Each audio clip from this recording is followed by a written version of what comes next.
Hi friends, இப்போ நம்ம என்ன பண்ண போகிறோம்னா புதினா தொக்கு பண்ண போகிறோம்.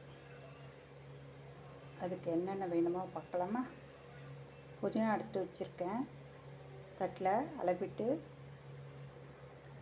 கொஞ்சம் அப்படியே தோல் உரிக்காமல் தட்டிட்டு வெறுமனே பூண்டு, அப்புறம் ஒரே ஒரு வெங்காயம், 3 தக்காளி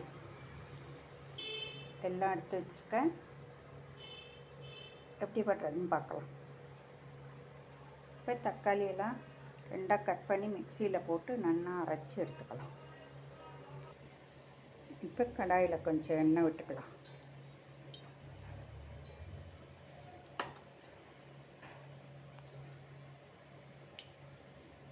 எண்ணெய் காயட்டும். இந்த பூட்டை போட்டுக்கலாம். வெங்காயம்,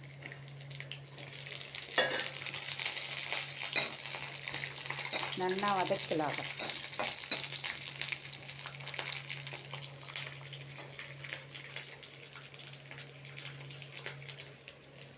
இப்போ வெங்காயமும் பூண்டும் நல்லா வதங்கிட்டு புதினாவையும் போட்டு வதக்கலாம்.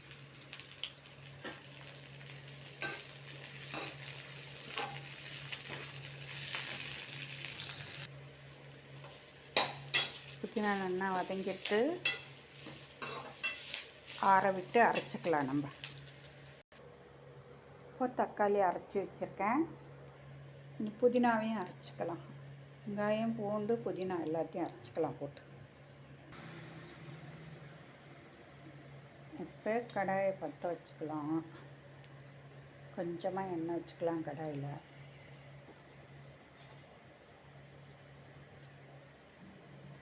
எண்ணெய் காயட்டும்.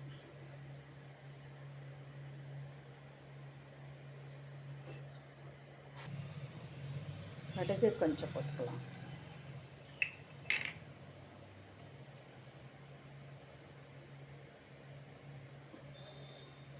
கடுகு நல்லா வெடிக்கட்டும். இப்போ கடுகு வெடிக்காது.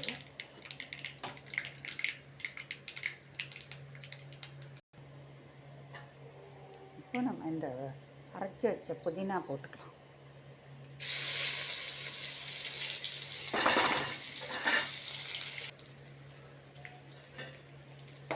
புதினாவை நல்லா எண்ணெயிலே வதக்கலாம்.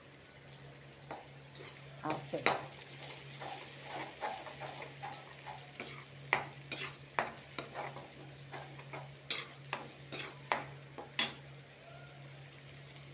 கொஞ்சமாக சால்ட்டு போட்டுக்கலாம்.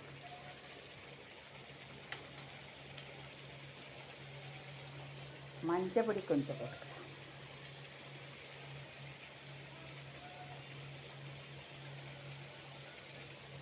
தனி மிளகாய் பொடி கொஞ்சம் போட்டுக்கலாம்.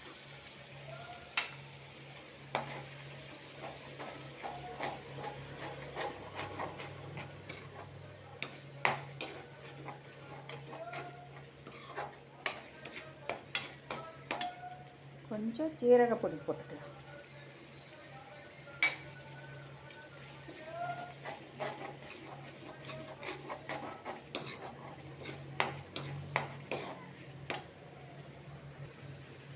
அப்புறம் நம்ம அரைச்சி வச்ச தக்காளியை விட்டுக்கலாம்.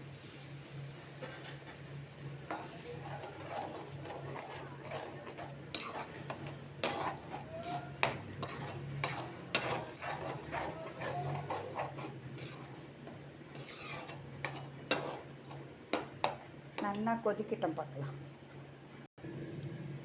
இப்போது நம்மளோட புதினா தொக்கு ரெடி ஆகிடுது.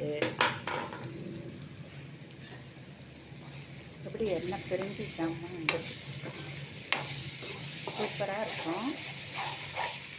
ரொம்ப அருமையாக இருக்கும். இட்லி, தோசை, சப்பாத்தி, சாதம் எல்லாத்துக்குமே சாப்பிட்டுக்கலாம்.